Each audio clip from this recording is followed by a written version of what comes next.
Hey y'all, in this video we're going to talk about the assembly of the Kobalt 10-inch table saw. The little wheel kit and all that. Check it out.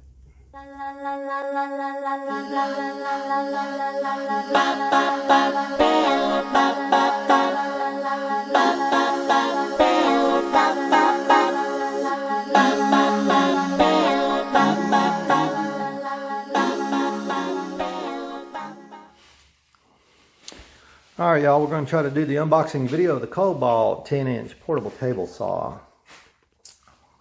We'll do an assembly on it and see how it comes together. If I can get it together with no leftover parts. Typically I have leftover parts, which means I'm a master assembler. You're not a master assembler until you have leftover parts. The instruction booklet. Probably don't need that. Dang, these wheels are heavy.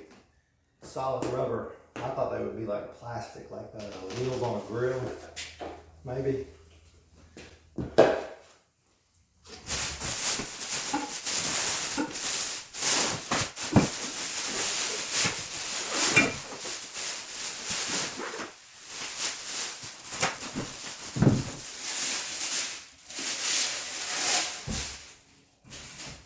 We'll just lay all these parts out on the floor. I'm sure the instruction booklet tells you how to do this. I'm sure the instruction booklet tells you how to do this. But we'll figure it out on our own. Obviously the wheels go here, I think. We'll find out. This piece right here, I don't know what it is, but damn, it's rusted. I don't know if you can see that. Let me show you. It's rusted right there and right there. Huh. It's pretty crappy. That's a welded joint as well. Looks like it might be welded on the inside, I guess. You don't see no welds out here. They feel pretty heavy duty. Feel pretty thick, not like a normal, like some furniture and stuff's like super thin. This feels pretty thick. 2 bags of hardware.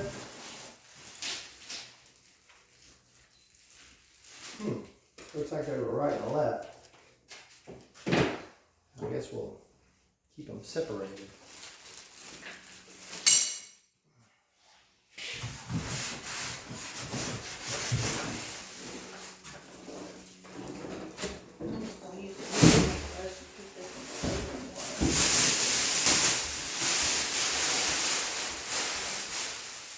There's the saw.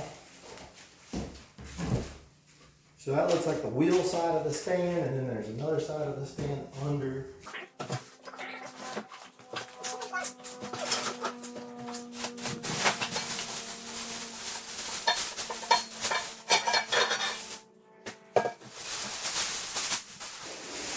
This is the other side of the table.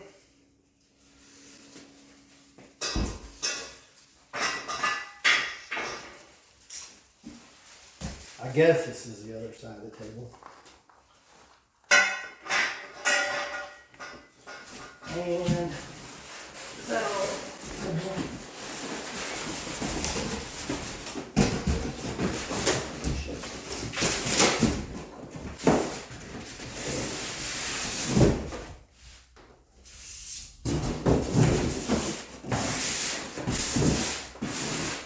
man, that really stinks. That has a bad smell to it.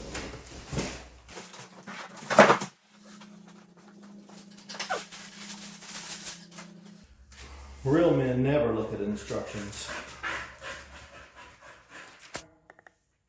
So I went back and read the instructions, and it said, don't take that out of the box, like I did. No. Because then you cut the box, you flip it upside down, and after you assemble the legs, you'll be able to install it onto the saw. But it's not the way we roll around here. We do things different. We do things our way. So what I did is I pulled everything out like a moron.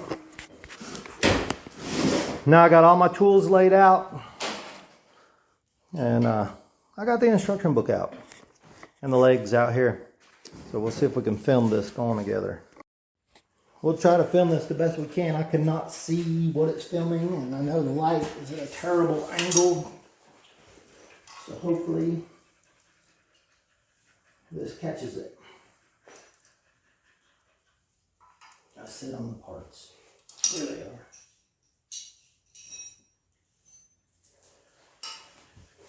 So the first thing you gotta do is put the,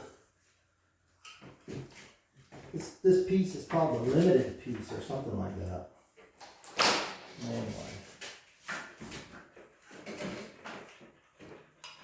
It says to attach it to. We'll probably just play music over this part, right?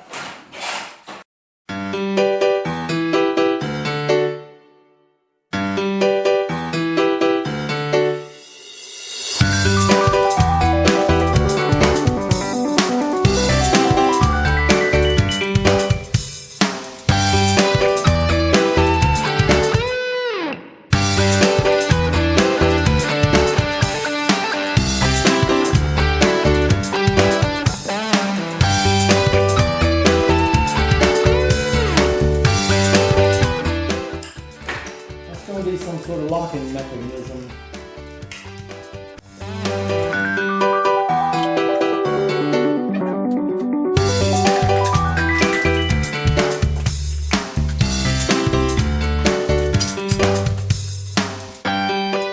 That's going to be a spacer because it ain't going in there.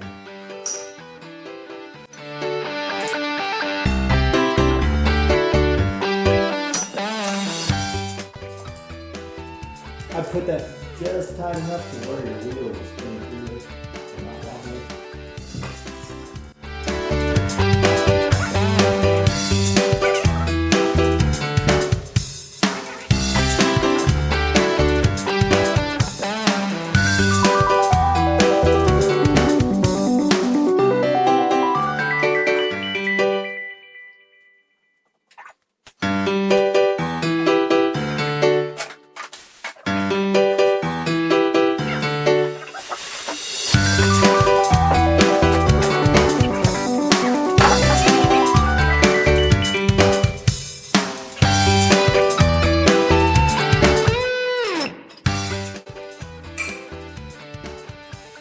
If they label them on the paper, they should label them on the part.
There you go.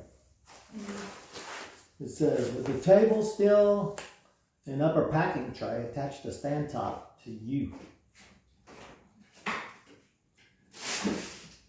See, technically the saw should be in the tray upside down, but it ain't.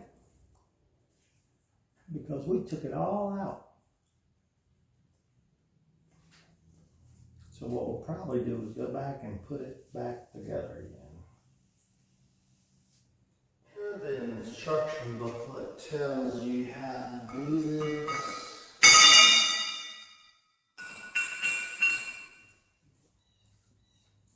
I guess we better go fix that. Let's flip the table saw upside down into the tray.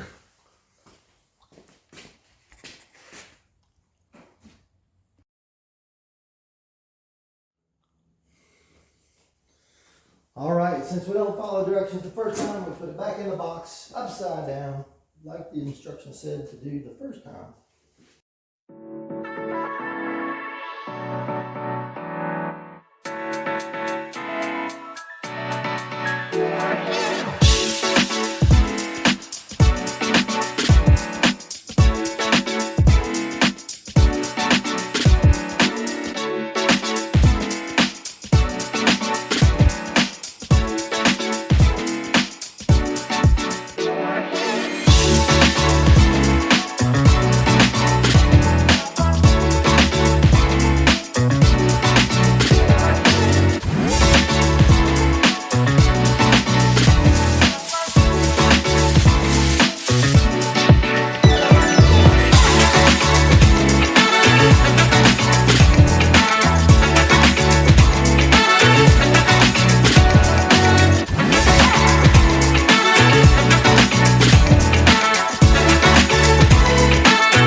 Now we're going to do step 7, attaching the 2 handles, Z2 and Z1. Should be easy enough.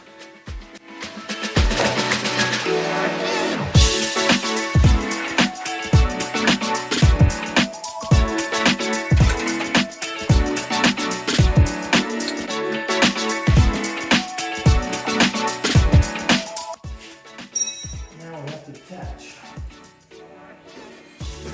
these legs.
Let me show you the drawing.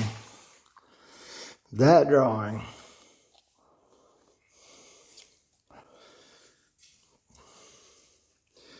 Install upper leg V, lower right leg assembly step 9. To leg assembly installed in step 8, insert a rubber spacer A in N1, rubber spacer B in N2 between legs, secure with hex bolt M8, 8A, EE, and lock nut M8LL. If you got all that, it'll come out looking like that, whatever that is. All right, let me show you this step number 10. It took me a second to figure it out. So this locking mechanism goes into this piece here, that little lock. So that's how you know you have it on the right side. The wheels go where the pegs are, but I had it upside down. The way I figured it out was by the mechanism that locks onto this, and these end pieces right here curve up, which would be when it's upside right, it'd be curved down.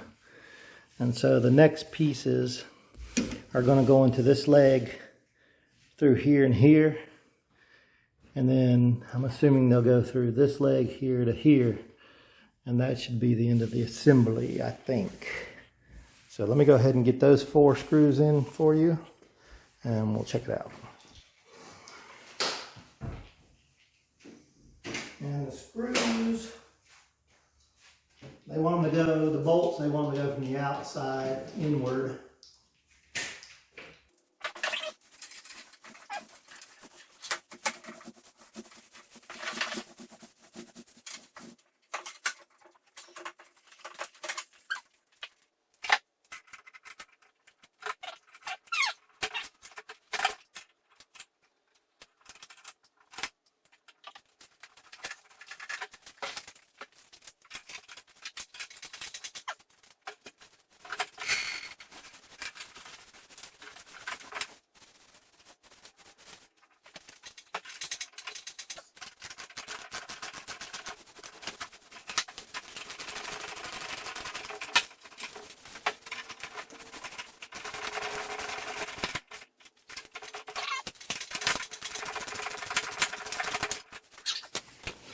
Okay, so this is going to be the first time we pick up the saw with the stand. It says here to make sure this is locked. That's locked down. What this does is it's the rack and pinion for the fence. So make sure that's down. Then make sure this lock, this whole locking mechanism, make sure it's locked into there, and that's as far as it'll go.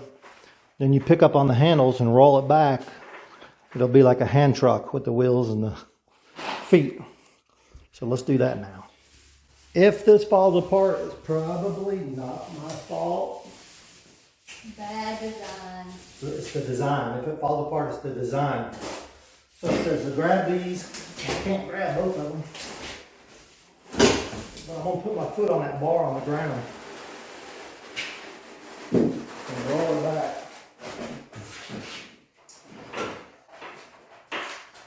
Take the styrofoam out. Now it's like a hand truck design. I need to tighten up some screws on the handles, which I knew that.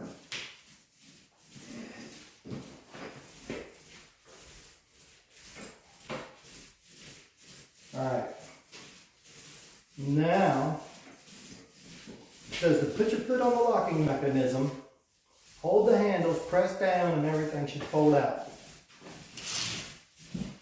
So put your foot on the mechanism. This thing falls. I'm gonna laugh.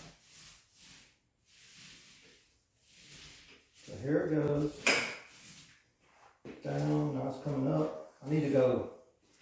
I don't have enough room behind me. I'm gonna make it go forward a little bit. All right.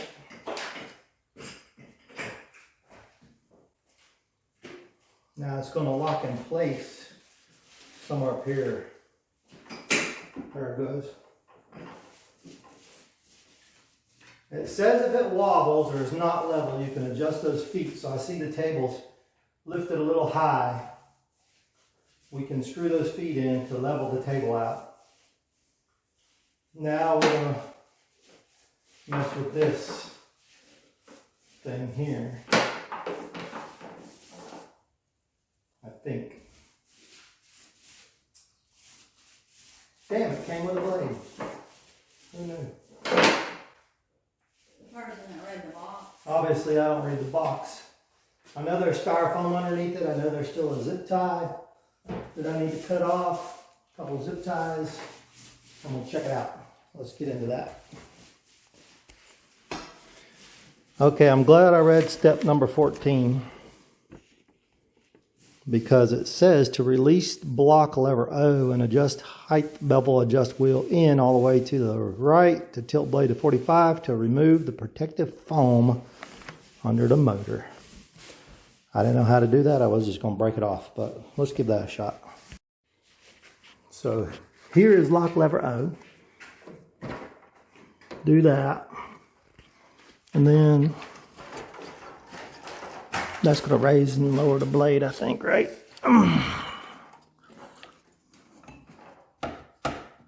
Push stick, all right.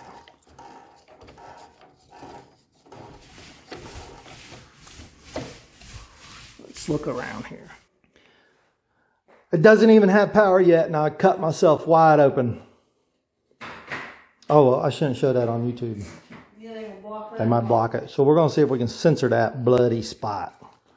So the riving knife inside has to be all the way up in order to attach the anti-kickback guard and for all through cuts is what it says. So this plate comes locked. Damn, I'm going to have to go get a Band-Aid. So there's two kind of woodworkers. Those that have already lost fingers and those that are going to lose fingers. Let's don't lose any more fingers. So I got a little red cut there. I don't think YouTube likes the red, so we're going to fix that. So this little thing down here, what's it called? The riving knife or something like that? If y'all know what it is, let me know below how to pronounce it. Anyway, it's shipped in the lowest setting, so you got to bring it up in order to attach the anti-kickback things. I'll tell you where I got cut on this saw already. Yeah, so you unlock this to pull this out. Raise the saw all the way up.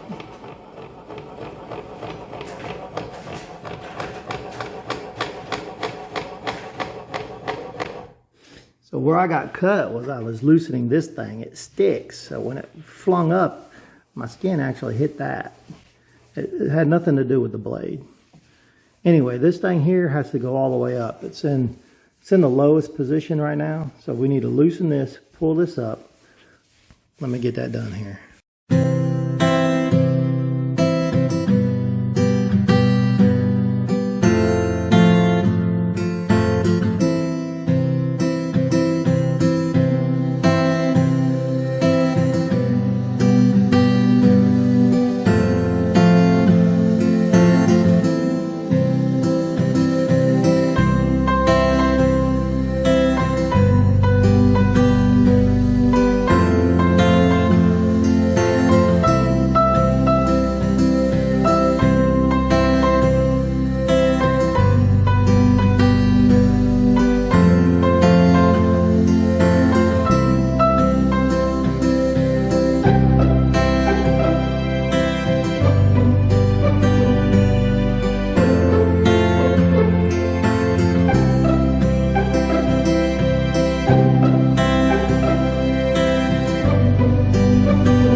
Okay, y'all, there's two kinds of woodworkers.